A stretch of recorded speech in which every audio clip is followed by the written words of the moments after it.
freaks! Paul Daniel here, your awkward software engineer, and this is NeonFreak Byte. This is where we tackle the topics that shake your reality, like targeted cancer therapies, done by tiny robots, self-healing materials repairing bridges, microscopic machines cleaning oceans, and if my Roomba is secretly mapping my apartment for burglars.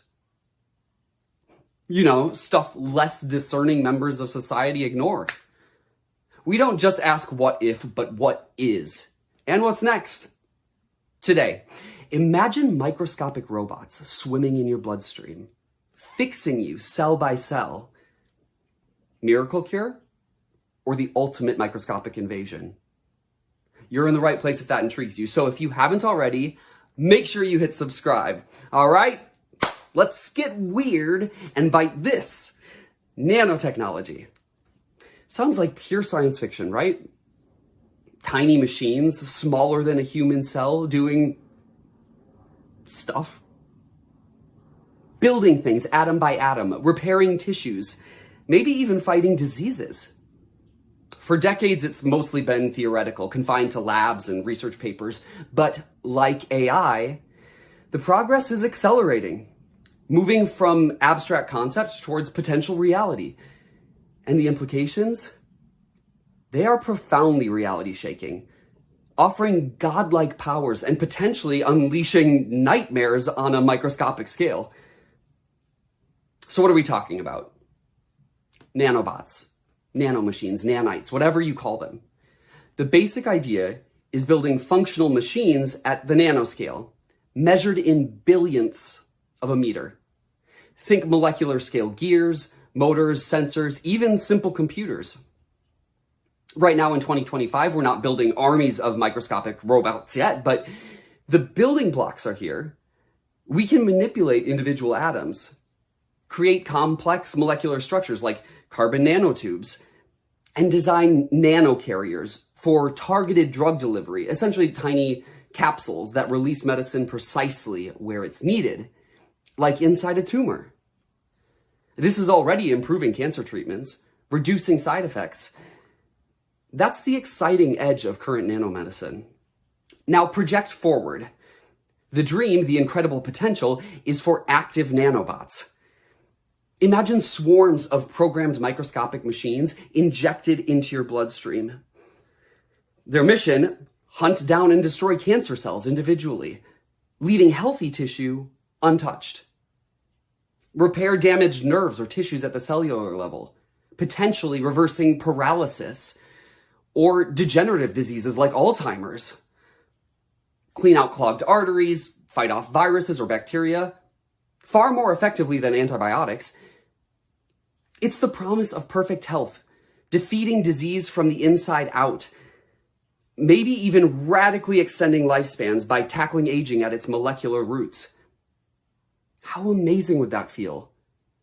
To know that diseases that terrify us today could be fixed by microscopic surgeons swimming inside you. Beyond medicine, think about material science, self-healing materials that repair cracks in buildings, bridges, or vehicles automatically using embedded nanobots. Ultra-strong, lightweight materials built atom by atom for aerospace or construction. Environmental cleanup? Imagine nanobots designed to break down plastics in the ocean, filter pollutants from the air, or neutralize toxic spills with incredible efficiency. The potential to solve some of humanity's biggest challenges, disease, aging, pollution, resource scarcity, using nanotechnology is genuinely awe-inspiring. It feels like the ultimate toolkit for mastering the physical world. But you know the drill here on NeonFreak Byte. Every incredible power comes with a shadow. What happens when these microscopic machines become more capable, more autonomous, maybe even self-replicating? This is where the excitement starts to curdle into unease. The classic sci-fi nightmare is the gray goo scenario. Runaway, self-replicating nanobots consuming all matter on Earth to make more copies of themselves.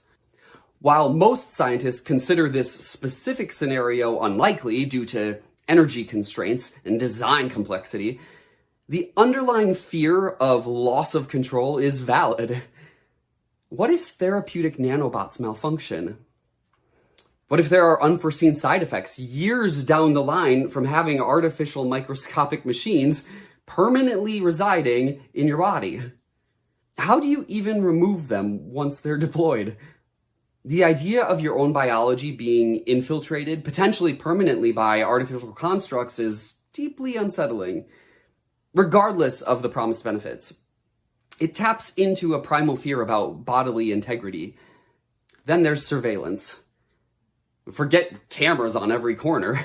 Imagine nanodust, microscopic sensors, virtually invisible, deployed everywhere, constantly monitoring sound, visuals, atmospheric conditions, maybe even biometric data.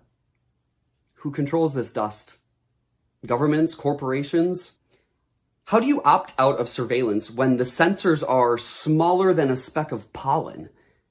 The potential for total, inescapable monitoring makes current privacy debates look quaint. And weaponization? It's inevitable. Imagine nanobots designed to disable electronics, sabotage infrastructure, or worse, target specific individuals biologically. Microscopic assassins delivered through the air or water, programmed to attack specific DNA sequences or bodily functions. It's warfare on a scale that's terrifyingly intimate and potentially undetectable until it's too late. The AI factor naturally looms large here, too. Controlling swarms of potentially billions or trillions of nanobots requires sophisticated coordination. Enter AI. AI directs these microscopic armies, then what happens? Could complex emergent behaviors arise that we didn't predict? Could an AI controlling medical nanobots decide, based on its own inscrutable logic, who is worth repairing? Could an AI controlling environmental nanobots decide to optimize the ecosystem in ways that are beneficial for the planet, but catastrophic for humanity? Giving AI control over technology that can operate directly inside our bodies and environment adds layers of risk we're only beginning to contemplate. Accessibility and inequality are huge too. Will these miracle nanotech cures be available to everyone? Or only the ultra-wealthy, creating an even wider gap between the healthy, long-lived elite and everyone else? Imagine a world where some people are essentially biologically immortal thanks to nanotech repair, while others still suffer from preventable diseases. That's a recipe for social breakdown. Imagine nanobots designed not just to repair, but to enhance, boosting cognitive function, improving athletic performance, maybe even interfacing directly with your neurons from within. Where does human end and nanotech enhanced being begin? Could these enhancements be hacked or controlled? The same tech offering cures could become the ultimate tool for manipulation. Think about self-assembling nanobots. The dream is building complex structures from the ground up. The fear? What if that process goes wrong? What if the off switch fails? How do you stop molecular machines programmed to build? It's creation bordering on chaos. Could nanobots be used for environmental control in unexpected ways? Imagine swarms designed to manipulate weather patterns or alter atmospheric composition to combat climate change. What are the unintended consequences of tweaking planetary systems on such a fine-grained level? We could accidentally trigger feedback loops that we can't stop. What if nanotech allows for perfect, undetectable espionage? Microscopic listening devices or cameras that infiltrate secure facilities, or even attach to individuals. How can any secret be kept, any security maintained, in a world saturated with invisible spies? Trust evaporates completely. So yeah, nanotechnology. The power to rebuild our world and ourselves atom by atom. An unbelievable toolkit. It's pretty freaky. Would you accept nanobots in your body for a guaranteed cure? Even if they could theoretically be controlled remotely? Tell me in the comments. I promise I'll respond to as many of you as I can. Want more neon? More of me? Please hit like and subscribe to the channel. I need you. Yes, you. Come join me in the Freak Show. Next time, we're taking a bite out of ancient secrets. Yeah. So brace yourself, stay curious, and always remember, you're a fucking freak. And in my mind, that's the best thing to be.